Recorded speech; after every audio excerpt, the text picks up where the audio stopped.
જય શ્રી કૃષ્ણ મિત્રો, જય માતાજી। તો આપ સૌનું સ્વાગત છે બીના પરેશ વ્લોગમાં। આજે આપણે શ્રદ્ધા અને ભક્તિથી જોડાયેલી એ વ્રતમાં, જીવ્રતમાં, જયામાં અને વિજયામાંના પવિત્ર વ્રતની વાર્તા સાંભળવા જઈ રહ્યા છીએ। આ ચારેય માતાજીની કૃપા આપ સૌના પરિવાર પર હંમેશા બની રહે અને સૌના જીવનમાં સુખ, શાંતિ અને સમૃદ્ધિ આવે એવી પ્રાર્થના સાથે ચાલો માતાજીનું સ્મરણ કરીને આ પવિત્ર વાર્તાની શરૂઆત કરીએ। તો બોલો એ વ્રત માતાની જય, જીવ્રત માતાની જય, જયા માતાની જય, વિજયા માતાની જય। તો ચાલો હવે શ્રદ્ધાપૂર્વક સાંભળીએ માતાજીની પવિત્ર વાર્તા। એ વ્રત જીવ્રતની વાર્તા। સૌભાગ્યવતી સ્ત્રીઓ પતિના લાંબા આયુષ્ય માટે અષાઢ વદ 13થી આ વ્રત શરૂ કરે છે અને અમાસે વ્રત પૂરું કરે છે। સવારે સ્નાન કરી પાણિયારે એ વ્રત જીવ્રતમાંનું નામ લઈ ઘીનો દીવો કરવો, પતિના આયુષ્ય માટે પ્રાર્થના કરવી, વ્રતના દિવસે અન્ન ન લેવું, ફળો ખાવા, રાત્રે જાગરણ કરવું અને માના ભજન કીર્તન ગાવા। આ વ્રત 5 વર્ષ કરવું, 5 વર્ષે ઉજવણું કરવું। માં એ વ્રત જીવ્રત પ્રસન્ન થાય છે અને શ્રદ્ધાથી વ્રત કરનારની મનોકામના પૂર્ણ કરે છે। ભક્તિપુર ગામમાં ધર્મદાસ નામે એક ધનિક બ્રાહ્મણ રહેતો હતો। તેની પત્નીનું નામ જ્ઞાનવતી હતું। તેને ત્યાગરાજ નામે એક પુત્ર હતો। એક પ્રખર જ્યોતિષીએ આ પુત્રનું એવું ભવિષ્ય ભાખેલ કે જ્યાં સુધી ત્યાગરાજ કુંવારો રહેશે ત્યાં સુધી જીવશે અને પરણશે તો મોતને વરસે। આથી ધર્મદાસ અને જ્ઞાનવતીને ઘણી ચિંતા થયેલી, પણ ભાગ્યમાં હશે એમ થશે એમ વિચારી આ વાત ભૂલી ગયા। ત્યાગરાજ ઘણો તેજસ્વી હતો। એ યુવાન થયો ત્યારે વૈરાગ્યનગરમાં તેની સગાઈ થઈ। થોડા સમયે એના લગ્ન થયા। એની પત્નીનું નામ શ્રદ્ધા હતું। લગ્ન કરીને જાન પાછી ફરતી હતી ત્યાં તો બારે મેઘ ગાંડા તૂર થઈને તૂટી પડ્યા। જાનૈયા જીવ બચાવવા આડા અવડા થઈ ગયા। ત્યાગરાજ તેની પત્નીનો હાથ ઝાલીને કેડ કેડ સમાણા પાણી વીંધતો તેને એક મંદિરમાં લઈ ગયો। પરસાળામાં પગ મૂકતા જ એક સાપે ત્યાગરાજને દંશ દેતા તે તત્કાળ મરણને ચરણ થયો। પત્ની પતિના શબનું માથું ખોળામાં લઈ કારમો વિલાપ કરવા લાગી। મંદિરમાં પાણી ભરાતું જોઈ બારણા બંધ કરી દીધા।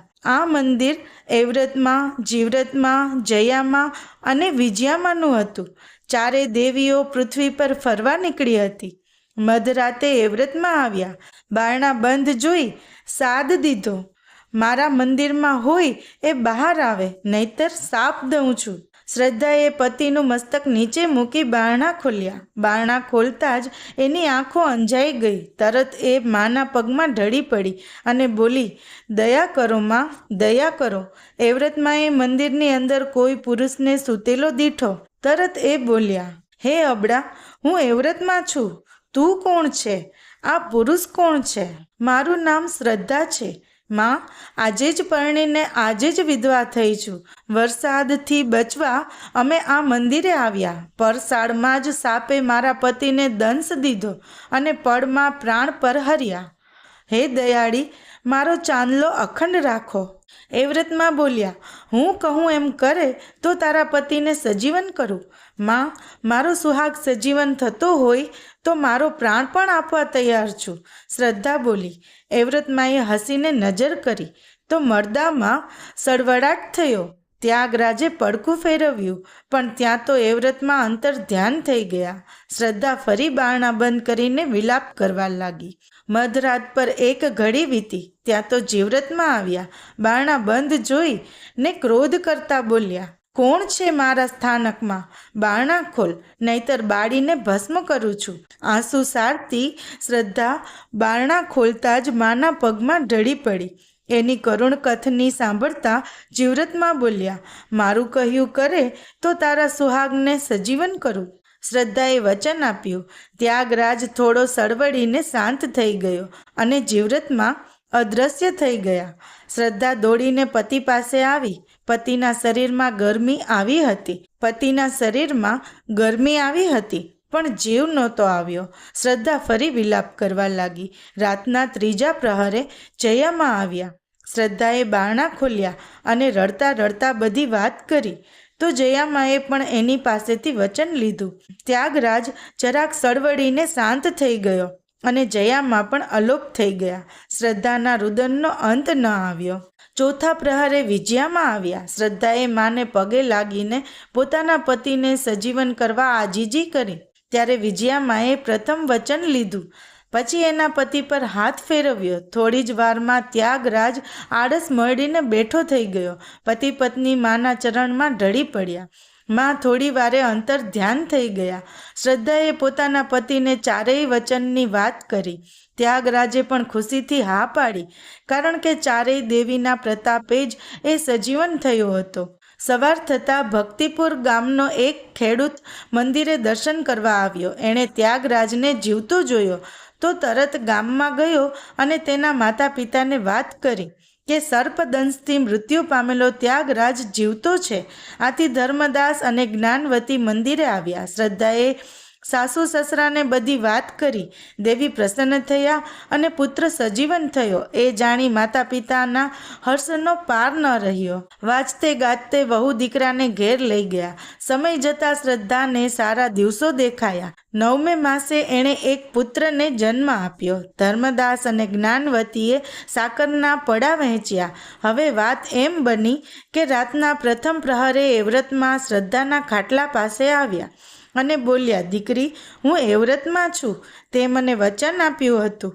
હું તારો પુત્ર લેવા આવી છું. શ્રદ્ધાએ બંને હાથ જોડીને માને વંદન કર્યા અને દીકરો આપી દીધો, કારણ કે એ વચને બંધાઈ હતી. સવાર પડતા જ્ઞાનવતીએ આવીને જોયું તો વહુના પડખામાં દીકરો ન મળે. એ તો ગભરાઈ ગઈ. શ્રદ્ધાએ સાચી વાત કહી પણ જ્ઞાનવતીના ગળે વાત ન ઉતરી. એને તો રડી રડી ને આખું ગામ ગજવી મૂક્યું અને બૂમો પાડવા લાગી કે મારી વહુ ડાકણ છે, મારા પોતરાને ભરખી ગઈ, ઉપરથી દેવીનું બહાનું કાઢે છે. થોડા દિવસ વીત્યા ત્યાં શ્રદ્ધાને ફરી દિવસ રહ્યા. પૂરા માસે દીકરો જન્મ્યો. એ દીકરો જીવ્રતમાં લઈ ગયા. જ્ઞાનવતીએ વહુને ડાકણ ડાકણ કહીને ફરી આખું ગામ ગજવ્યું અને નક્કી કર્યું કે હવે તો હું જ ચોકી કરીશ. સમય જતાં શ્રદ્ધાએ 3જા દીકરાને જન્મ આપ્યો. જ્ઞાનવતી ખાટલા પાસે બેસીને ચોકી કરે છે. જયામાએ ધારણ મૂક્યું તો બધા જ ઊંઘી ગયા અને જયામા દીકરાને લઈને અંતર ધ્યાન થઈ ગયા. સવારે જાગીને જુએ તો દીકરો ના મળે. સાસુ તો સંતાપ કરવા લાગી પણ કાંઈ ન વળ્યું. 4થી વાર જ્ઞાનવતીએ રાજાને ચોકી કરવા બોલાવ્યો. રાજા પણ આ વાતનો તાગ મેળવવા ઉઘાડી તલવારે ચોકી કરવા લાગ્યો. 4થા પ્રહરે વિજયામાં આવ્યા. ધારણ મૂક્યું તો રાજા પણ ઊંઘી ગયો. માએ શ્રદ્ધા પાસે દીકરો માગ્યો. શ્રદ્ધાએ દીકરો માને સોંપતા વિનંતી કરી, હે માં, બોલે બંધાઈ છું, તેથી ના નથી પાડી શકતી. 4 દીકરા દઈ દીધા પણ સાસુનો ત્રાસ વેઠાતો નથી. આખું ગામ મને ચૂડેલને ડાકણ કહે છે. 8મી વેળાએ વારે આવજો માં. વિજયામાં દીકરાને લઈને ચાલ્યા ગયા. સવારે જોયું તો દીકરો ન મળે. હવે તો બધાને ખાતરી થઈ ગઈ કે વહુ જ ડાકણ છે અને દીકરાને ભરખી જાય છે. 5મી વખતે શ્રદ્ધાએ રૂપાળી દીકરીને જન્મ આપ્યો. સવારે જ્ઞાનવતી જુએ છે તો દીકરી રમે છે. જ્ઞાનવતીને શાંતિ થઈ. પણ જ્યારે વહુએ ગોરાણી જમાડવાની વાત કરી ત્યારે જ્ઞાનવતીએ મોં મચકોડ્યું. 1.25 મહિને શ્રદ્ધા સ્નાન કરીને હાથમાં પૂજન થાળ લઈ મંદિરે ગઈ. ચારેય માતાનું નામ લઈને 4 દીવા કર્યા અને વિનંતી કરી કે હે માતાઓ, મારી લાજ રાખવા ખાતર ગોરાણીઓ થઈને મારે ઘેર ગમે તે સ્વરૂપે જમવા આવજો. સાંજે ચારેય દેવીઓ રૂપ બદલીને જમવા આવી. શ્રદ્ધા ભાવથી પીરસવા લાગી. એ જ વખતે ઘોડિયામાં દીકરી રડવા લાગી. તેથી દેવીઓ પૂછવા લાગી, બેટી, તારી દીકરી કેમ રડે છે? ત્યારે શ્રદ્ધા બોલી, હે માતાઓ, રમાડવાવાળા 4 ભાઈ જન્મ્યા હતા. એ મેં વચનને ખાતર સોંપી દીધા. હવે એણે કોણ રમાડે? ચારેય દેવીએ એ જ ક્ષણે અદ્રશ્ય રીતે ચારેય દીકરા લાવીને શ્રદ્ધાને સોંપી દીધા. પછી આશીર્વાદ આપીને ચારેય દેવી અંતર ધ્યાન થયા. શ્રદ્ધા દોડીને સાસુને બોલાવી લાવી.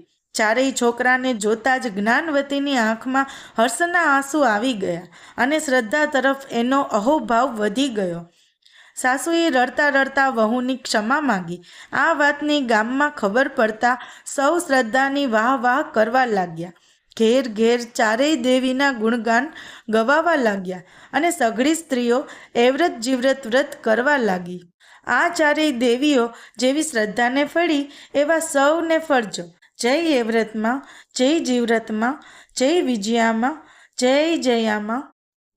તો મિત્રો, આ રીતે પૂર્ણ થાય છે એવ્રત જીવ્રતમાંની પવિત્ર વાર્તા.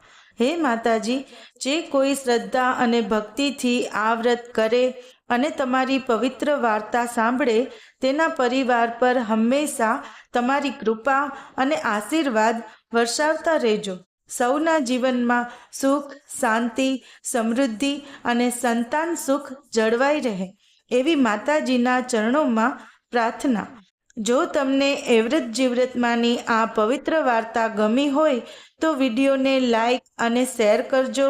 તમારા પરિવારજનો અને મિત્રો સુધી પણ પવિત્ર વાર્તા પહોંચાડજો, જેથી વધુ લોકો માતાજીની કથા સાંભળી શકે. આવી જ ભક્તિ અને ધાર્મિક વાર્તાઓ માટે બીના પરેશ વ્લોગને સબસ્ક્રાઈબ કરવાનું ભૂલતા નહીં. જય માતાજી.